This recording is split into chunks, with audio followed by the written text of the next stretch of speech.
सदर जमहूरिया रामनाथ कोविंद ने इतवार को 3 ज़रई बिलों को दी मंजूरी। अनाज पैदा करने वाले किसानों के लिए ज़रई शोबे में तारीखी इस्लाह का नया बाब आज से होगा शुरू।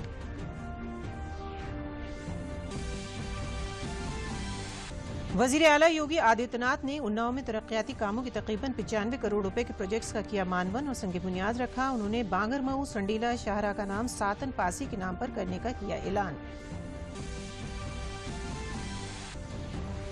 वजीर आला योगी आदित्यनाथ ने लखनऊ, कानपुर शहर और मेरठ में कोविड-19 के सिलसिले में खुसूसी लाए अमल तैयार कर कार्रवाई किए जाने की दी हिदायत।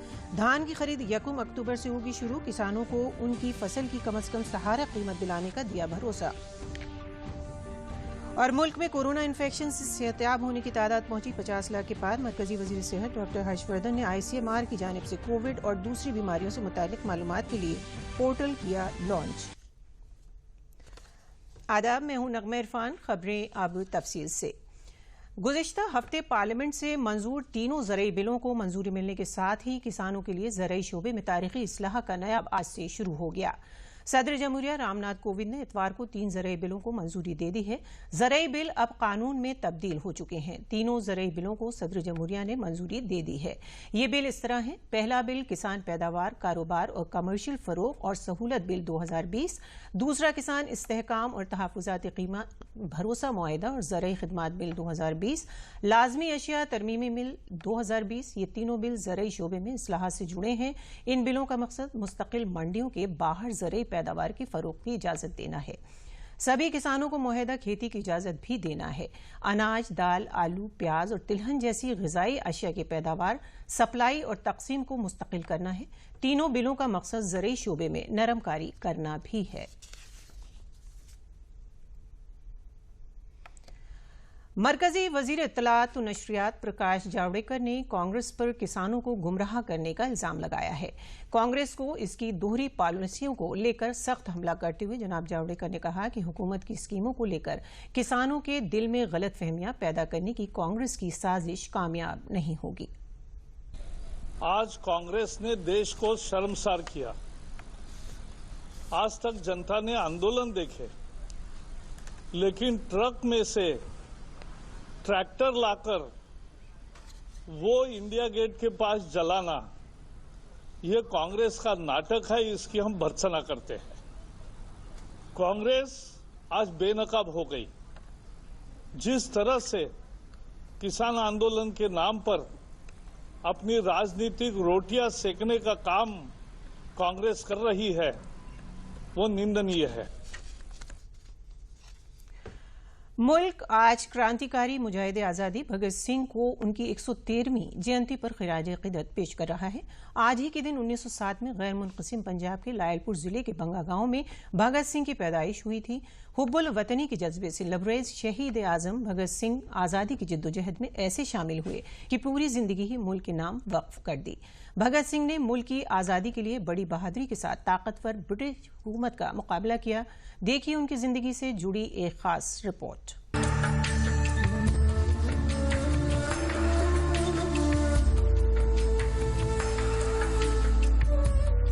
दिल से निकलेगी ना मरकर भी वतन की उल्फत, मेरी मिट्टी से भी खुशबुए वतन आएगी। यही वो जज्बा था जो शहीद होने से पहले भगत सिंह, राजगुरु और सुखदेव के दिलों में था। आजादी के लिए वतन पर अपनी जान की कुर्बानी देने वाले इस शहीद आजम भगत सिंह ने देश की आजादी में अहम किरदार निभाया था। जब जलियांवाला बाग हत्याकांड हुआ तो वो महज 12 साल के थे।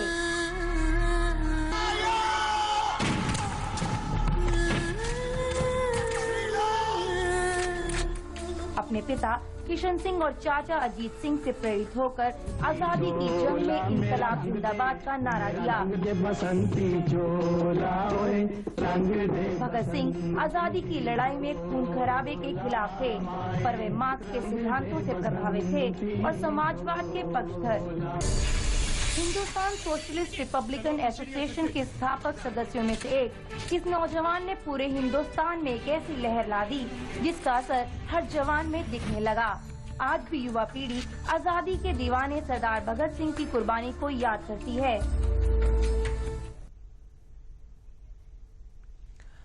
वजीर आजम नरेंद्र मोदी ने शहीद भगत सिंह को खिराज अक़ीदत पेश किया। वजीर आजम ने ट्वीट कर कहा, मां भारती के वीर सपूत अमर शहीद भगत सिंह की जयंती पर उन्हें सदा सलाम।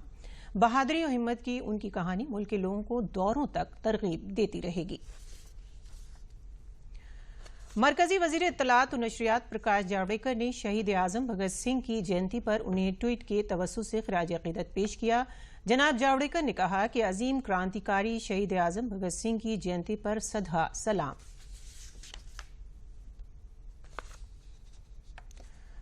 उन्नाव के बांगरमऊ असेंबली हल्के वाक़े राइस मिल मैदान में मुनक़िद एक अवामी जलसे में वज़ीर आला योगी आदित्यनाथ ने जिले में तरक्याती कामों के तकरीबन 95 करोड़ रुपए के प्रोजेक्ट्स का मानवन किया और संग बुनियाद रखा।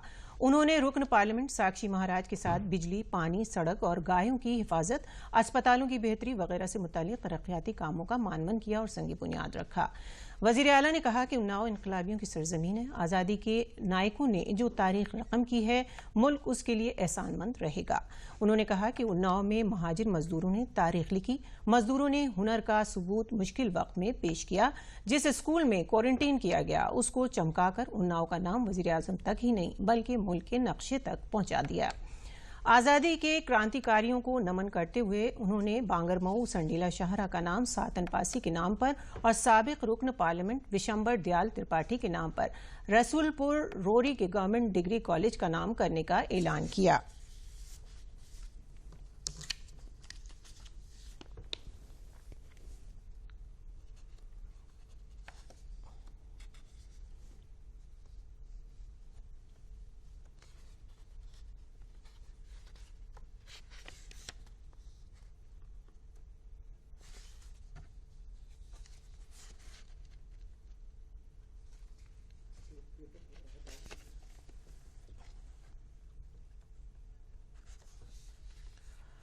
वज़ीर आला योगी आदित्यनाथ ने जिला लखनऊ, कानपुर शहर और मेरठ में कोविड-19 के सिलसिले में खुसूसी लाएअमल तैयार कर कार्रवाई किए जाने की हिदायत दी है। उन्होंने कहा कि टेस्टिंग और सर्विलांस जितना मुस्तहकम होगा, कोरोना के फैलने को रोकने में उतनी ही मदद मिलेगी। वज़ीर आला योगी आदित्यनाथ ने चीफ सेक्रेटरी को हिदायत दी कि माइक्रो कंटेनमेंट जोन, टेस्टिंग और सर्विलांस वगैरह के सिलसिले में फीडबैक लेते हुए मुनासिब कार्रवाई करें। उन्होंने कहा कि जब तक कोरोना की वैक्सीन नहीं आती तब तक एहतियात और बचाव ही वाहिद इलाज है। वज़ीर आला ने एक आला सतही मीटिंग में अनलॉक निज़ाम का जायजा लेते हुए कहा कि उत्तर प्रदेश में कोरोना इन्फेक्शन की शरह पर काबू पाने में कामयाबी मिली है। गुज़िश्ता एक हफ्ते में कोरोना के एक्टिव मामलों की तादाद में काफ़ी कमी आई है। ये एक अच्छा इशारा है। वज़ीर आला योगी आदित्यनाथ ने कहा कि 1 अक्टूबर 2020 से धान खरीद की कार्रवाई की जाएगी। इस सिलसिले में उन्होंने अफसरान को हिदायत दी कि सभी बंदोबस्त वक्त रहते कर लिए जाएं, जिससे किसानों को किसी भी तरह की परेशानी न हो पाए। ये भी यकीन बनाया जाए कि किसानों को उनकी फसल की कम से कम सहारा कीमत हर हाल में मिले।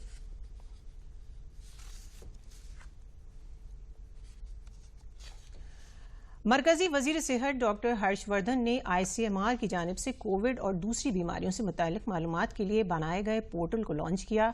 इस पोर्टल में कोविड समेत सभी बीमारियों के वैक्सीन को तैयार किए जाने से जुड़ी मालूमात दस्तयाब रहे कि लोगों को वैक्सीन से जुड़ी तमाम मालूमात एक ही जगह पर मिल सकें। मरकजी वजीर सेहत डॉक्टर हर्षवर्धन ने इस मौके पर कहा कि लोगों को कोविड-19 के खिलाफ जारी जंग में बेहतर सेहत और मुक़व्वी ग़िज़ा पर खुसूसी तवज्जो देने की ज़रूरत है।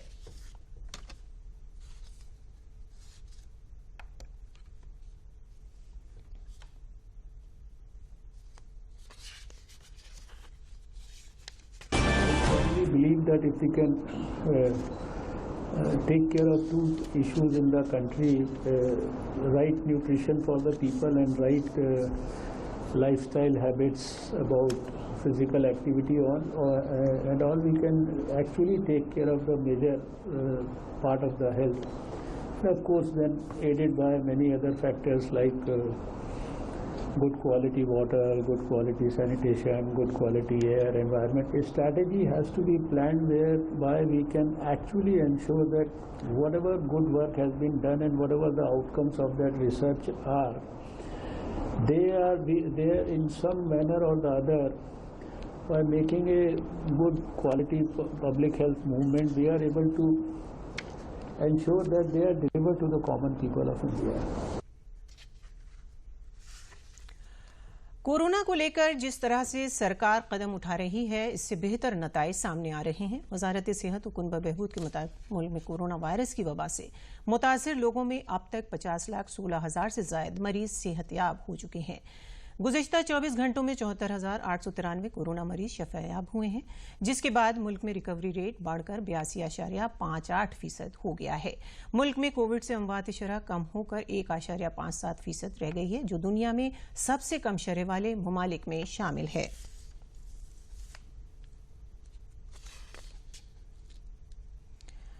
कोरोना वायरस इन्फेक्शन के खिलाफ भारत की कामयाबी में नए मकाम जुड़ते जा रहे हैं। भारत में कोरोना वायरस से मुतासिर मरीजों के सेहतयाब होने की तादाद जो जून में 1 लाख थी, सितंबर में तेजी से बढ़कर 50 लाख तक पहुंच गई है।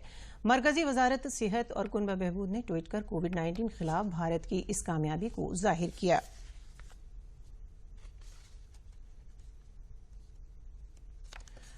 वाराणसी में कोरोना से बचाव के लिए बेदारी मुहिम के तहत प्रेस इंफॉर्मेशन ब्यूरो की तरफ से एक 10 रोजा बेदारी मुहिम का इनेकाद किया गया।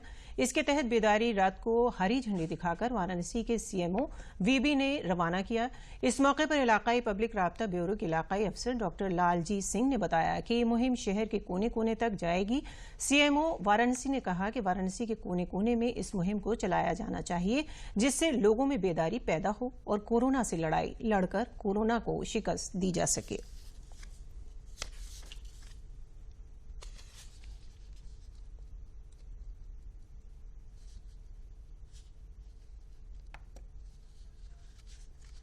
वैश्विक महामारी पूरे देश में, क्या पूरे विश्व में चल रही है और तरह तरह से सब लोग उसमें जुटे हुए हैं, चाहे निरोधात्मक हो, चाहे प्रचार प्रसार हो, चाहे उसका ट्रीटमेंट पार्ट हो, हर चीज़ कवर किया जा रहा है। लोगों को अवेयरनेस को और ज़्यादा बनाने के लिए किस तरह से लोग सोशल डिस्टेंसिंग करें, मास्क का उपयोग करें, अब बीमारी के बारे में कुछ बचाव के बारे में बताया जाएगा। तो इसी के तहत इसका आज यहाँ से शुरुआत किया जा रहा है और ये पूरे शहर में, हर मोहल्ले में, हर गली में जाए। वजारत इत्तलात और नशरियात भारत सरकार के तहत इलाकाई अवामी राब्ता ब्यूरो प्रयागराज की जानिब से तग़ज़िया और कोरोना बेदारी से मुताल्लिक़ 10 रोज़ा तशहीरी मुहिम की शुरुआत फूलपुर प्रयागराज की रुकन पार्लियामेंट केसरी देवी पटेल ने की। इस मौके पर रुकन पार्लियामेंट केसरी देवी पटेल ने कहा कि आज लोगों को कोरोना से बचाने के लिए मास्क पहनना बहुत ज़रूरी है। नौजवानों के लिए ये बहुत ज़रूरी है, क्योंकि नौजवान ही आजकल मास्क नहीं पहन रहे हैं और कोरोना वायरस वबा की हसासियत को नहीं समझ रहे हैं। साबुन से हाथ धोना और 2 गज की दूरी बहुत ज़रूरी है। इस मौके पर रियासती अवामी राब्ता ब्यूरो प्रकाश अग्रवाल ने हरी झंडी दिखाकर उन्होंने बताया कि 10 रोज़ा इस अवामी बेदारी मुहिम के तहत पोस्टर, हैंड आउट और नुमाइश की तवज्जुह से कोरोना वायरस से बचाव के बारे में लोगों में बेदारी पैदा करने की कोशिश की जाएगी। हम तो लगातार कोशिश करते हैं, क्योंकि सुबह से लगभग 150-200 लोग आ चुके हैं मिलने के लिए और मैं लगातार उनको टोकना पड़ता है कि आप मास्क लगाइए, दूरी बनाइए, सैनिटाइजर करिए, हाथ साबुन से धुलिए। सबसे ज़्यादा दूरी बनाने का संकल्प भी लेना चाहिए हमें, क्योंकि इस समय लोग लापरवाही बरतने लगे हैं और कोरोना जैसे महामारी से लड़ने के लिए हम सबको अपनी सीमाओं में रह करके उसका पालन करना चाहिए, जिससे इस संक्रमण से बचा जा सके। प्रदेश के जो 7 संवेदनशील जिले हैं, जहां पे प्रतिदिन 100 से अधिक पॉजिटिव केसेस पाए जा रहे हैं, जिसमें लखनऊ, कानपुर, इलाहाबाद, प्रयागराज, मेरठ, गोरखपुर, वाराणसी शामिल हैं। इन पे 10 दिन का ये प्रचार अभियान शुरू किया जा रहा है आज से। इस अभियान का लक्ष्य यह है कि लोगों को जागरूक किया जाए और ये बताया जाए कि आप जब दवा की खोज जारी है, अभी कोई वैक्सीन नहीं बन पाया है, ऐसे में बचाव के अलावा कोई विकल्प नहीं है। तो जो भी बचाव के उपाय सरकार द्वारा, चिकित्सा विशेषज्ञों द्वारा बताई जा रही हैं, जैसे मास्क पहनना है, सोशल डिस्टेंसिंग रखनी है, भीड़ भाड़ वाले इलाकों में नहीं जाना है, अनावश्यक रूप से कहीं इधर उधर नहीं जाना है।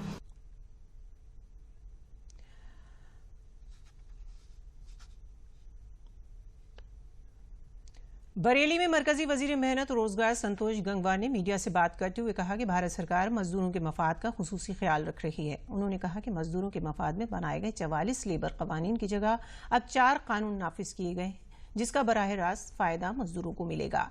जनाब गंगवार ने कहा कि किसानों को उनकी फसल की मुनासिब कीमत मिल सके। हुकूमत इसके लिए कोशिश कर रही है, लेकिन ये बदकिस्मती है कि सियासी असबाब से इसकी मुखालफत हो रही है। धीरे धीरे किसानों को भी ये समझ में आ जाएगा और किसान सही समत में कदम उठाएंगे। साथ ही उन्होंने ये भी कहा कि बिहार में इंतखाबात का ऐलान हो चुका है।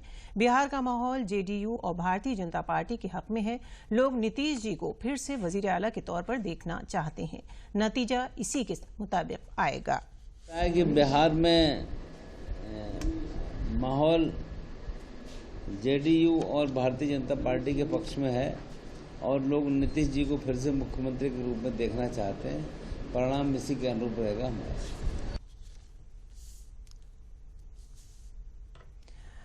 रियासत के वजीर तवानाई श्रीकांत शर्मा 2 रोजा दौरे पर मथुरा पहुंचे। वजीर तवानाई ने कोसी कला वाक़ 132 केवी बिजली ट्रांसमिशन सब स्टेशन, बरसाना बिजली सब स्टेशन और गोवर्धन बिजली सब स्टेशन का मुआयना किया।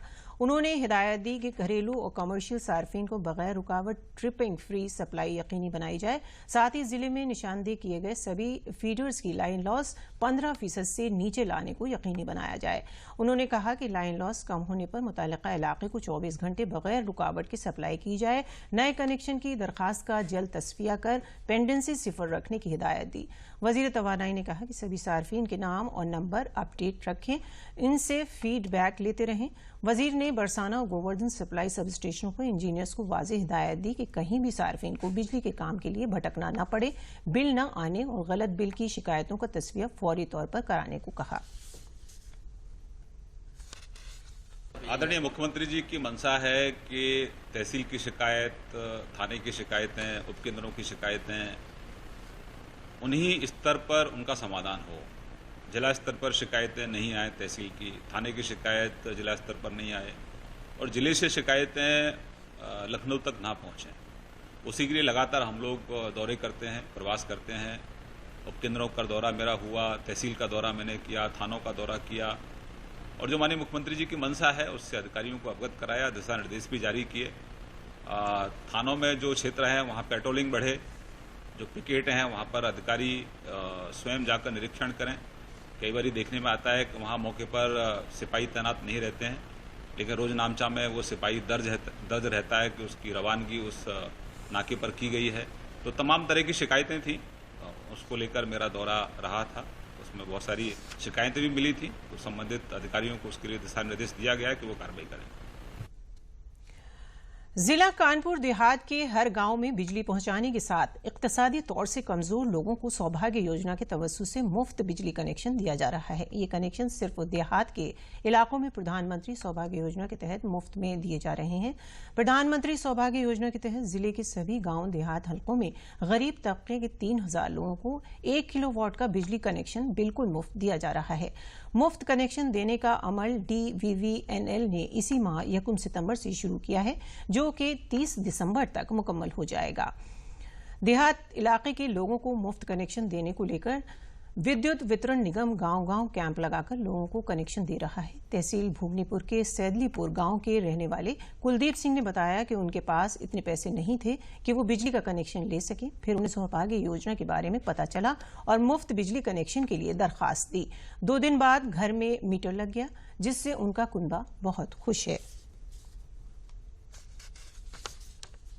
उन्होंने हमको फ्री में सौभाग्य योजना के तहत बिजली दिया है, मीटर लगा है हमारे यहाँ, और उन्होंने शौचालय दिया है हमको, और राशन फ्री में देती है। कोरोना काल के पीरियड में राशन फ्री में देती है और चना भी देती है। मुझको मोदी सरकार की तरफ से मीटर मिला है और मेरे बच्चे पढ़ लिख रहे हैं, उससे मैं सरकार से खुश हूँ। मीटर से लगने से हमें लाइट जल रही है, टीवी भी चल रही, पंखा भी चल रहा है, और बच्चे भी जो छोटे हैं वो पढ़ते लिखते हैं, बैठ करके उजाला मिलता है, यही हमें आराम। हम खराब नहीं, अच्छा ही कहना चाहते हैं। हमें बड़ी सुविधा है।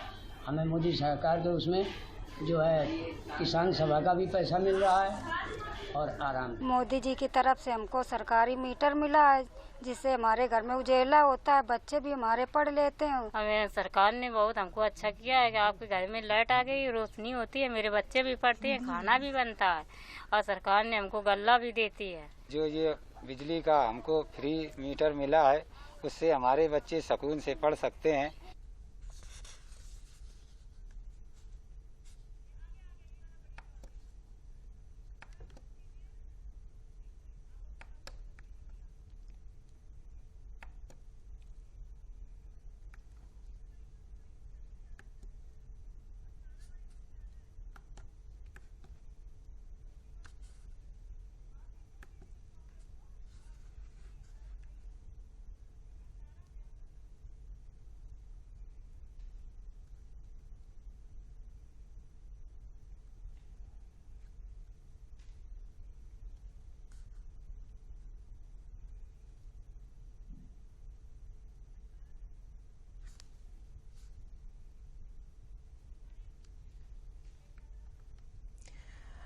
अहले रियासत के नजरिए को पूरा करने के लिए मनाए जा रहे राष्ट्रीय पोषण माह 2020 के तहत खवातीन और बच्चों में ग़िज़ाइयत की कमी दूर करने के लिए वज़ीर आला की हिदायत के मुताबिक दूध देने वाली अन्ना गायों की मुफ्त तकसीम की जा रही है।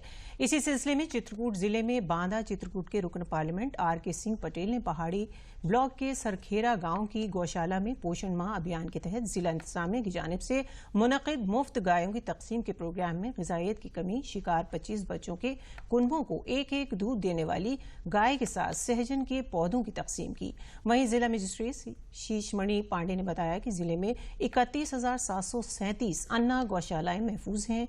इस स्कीम के तहत अपनी मर्जी से लोगों को दूध देने वाली गायें दी जा रही हैं।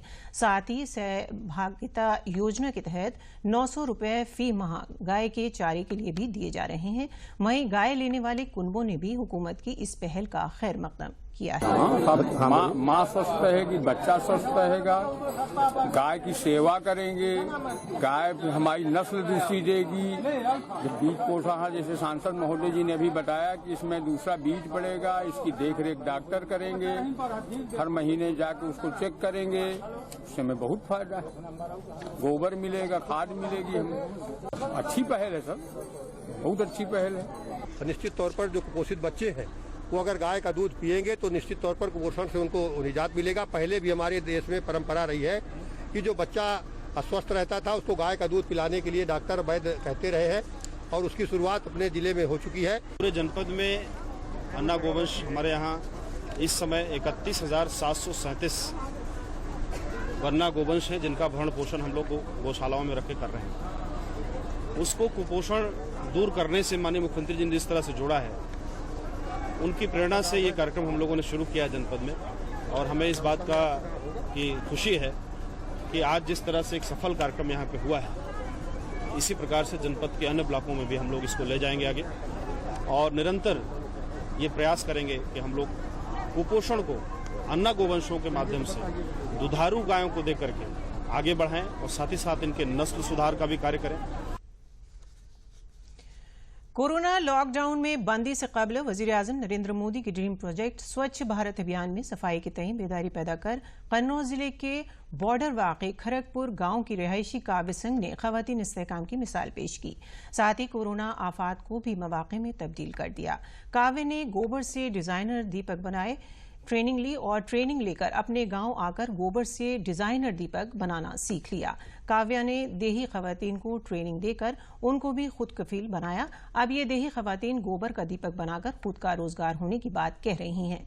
काव्या का कहना है कि वजीर आजम जनाब मोदी के मंत्र विकल से लोकल से बहुत मुतासिर हुई हैं। इस वजह से उन्होंने स्वदेशी दीपक बनाकर चाइना के दीपकों पर रोक लगाने की कोशिश की। काव्य की इस मुहिम से मवेशी पालने वाले किसानों को भी फायदा होगा। आइंदा वक्त में गोबर से बने इस डिजाइनर दीपकों की मांग बढ़ेगी तो गांव में कूड़े में फेंका जाने वाला गोबर नहीं फेंका जाएगा और उसके दाम मिलना शुरू हो जाएंगे।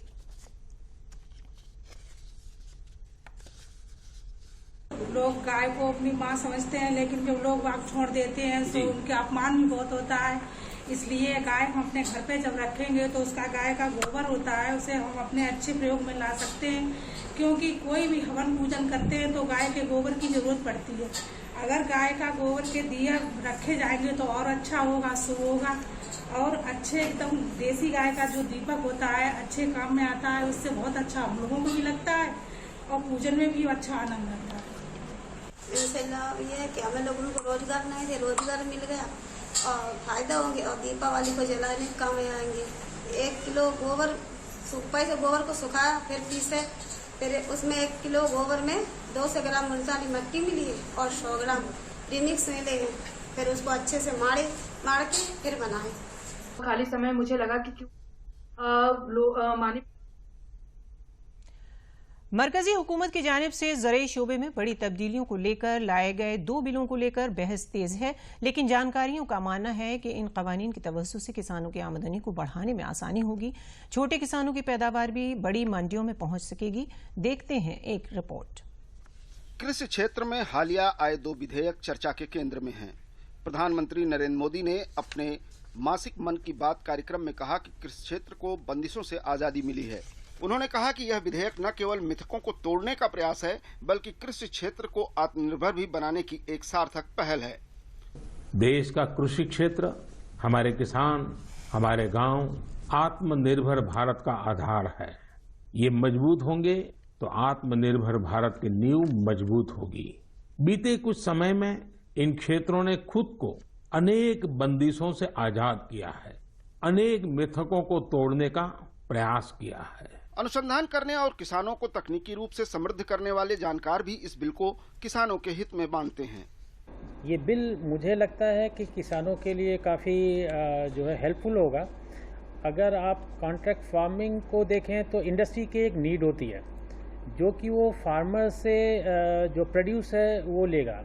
अगर हम देखें जो हमारा इंस्टीट्यूट है वो किसानों के बहुत सारे हम लोगों ने क्लस्टर्स बनाए थे। अरोमा मिशन में करीब मोर देन 1400 क्लस्टर्स बनाए थे, और जब क्लस्टर्स में किसान आते हैं तो इंडस्ट्री उन तक फिर इजीली पहुंच पाती है। कृषि अर्थव्यवस्था और दुनिया भर में खेती बाड़ी पर निगाह रखने वाले अर्थशास्त्री मानते हैं कि भारतीय कृषि व्यवस्था में ये विधेयक गेम चेंजर साबित हो सकता है। कॉन्ट्रैक्ट फार्मिंग पूरी दुनिया का बहुत ही एस्टेब्लिश सिस्टम है किसानों का, और भारत जैसे देशों में ये बहुत ज़्यादा प्रासंगिक इसलिए भी हो जाता है कि यहाँ के अगर आप किसानों को देखें तो ज़्यादातर किसानों के पास बड़ी कम ज़मीनें हैं। दुनिया की ज़्यादातर मंडियों या ज़्यादातर प्रोडक्ट का जो डिस्ट्रीब्यूशन सिस्टम है उससे ये लोग अनजान भी हैं। तो आप एक देखिए कि ये लोग प्रोवाइड कराते हैं टेक्निकल असिस्टेंस, फाइनेंशियल असिस्टेंस, और पूरी नज़र भी रखते हैं कि खेती उसी पैटर्न पे जा रही है। इसको हम लोग इकोनॉमिक्स में फॉरवर्ड कॉन्ट्रैक्ट बोलते हैं, जिसके जो प्राइसेज होते हैं प्री डिटरमाइंड होते हैं। किसान को फिक्स होता है कि इतना पैसा मिलेगा, उसकी कॉस्ट कम हो जाती है। और ये सारी इतनी बड़ी एक्सरसाइज एक कृषि सुधार के तौर पे आपको इसको देखना चाहिए। विशेषज्ञों का यह भी मानना है कि केंद्र सरकार के 2022 तक किसानों की आमदनी दूना करने के संकल्प में भी ये सुधार महत्वपूर्ण होंगे। मैं समझता हूं कि जो प्रधानमंत्री जी का वादा है कि 2022 तक किसानों की आय डबल करने का, मैं समझता हूं उस दिशा में ही उन्होंने ये कदम लिया है, और किसान इससे बड़े लाभान्वित होंगे। और भारत के किसानों के लिए तो ये मैं कहता हूं कि बेस्ट चीज जो हो सकती है आज के समय में। फिलहाल कृषि सुधारों के लिए केंद्र सरकार के उठाए गए ये कदम समय के साथ प्रभावी होंगे, लेकिन सरकार की मंशा विपक्ष के सवालों के जवाब देने से ज्यादा प्रभावी रूप से इन सुधारों को लागू करना है। Ashutosh Shukla, DD news, Lucknow. और अब आखिर में खास खबरें एक बार फिर। सदर जमहूरिया रामनाथ कोविंद ने इतवार को 3 ज़रई बिलों को दी मंजूरी। अनाज पैदा करने वाले किसानों के लिए ज़रई शोबे में तारीखी इस्लाह का नया बाब आज से होगा शुरू।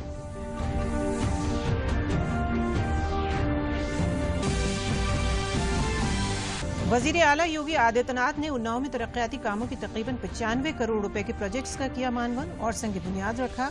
उन्होंने बांगरमऊ संडीला शाहरा का नाम सातन पासी के नाम पर करने का किया ऐलान। वजीर आला योगी आदित्यनाथ ने लखनऊ, कानपुर शहर और मेरठ में कोविड-19 के सिलसिले में खुसूसी लाएअमल तैयार कर कार्रवाई किए जाने की दी हिदायत। धान की खरीद 1 अक्टूबर से होगी शुरू। किसानों को उनकी फसल की कम से कम सहारा कीमत दिलाने का दिया भरोसा। और मुल्क में कोरोना इन्फेक्शन से सेहतयाब होने की तादाद पहुंची 50 लाख के पार। मरकजी वजीर सेहत डॉक्टर हर्षवर्धन ने ICMR की जानिब से कोविड और दूसरी बीमारियों से मुताल्लिक मालूमात के लिए पोर्टल किया लॉन्च।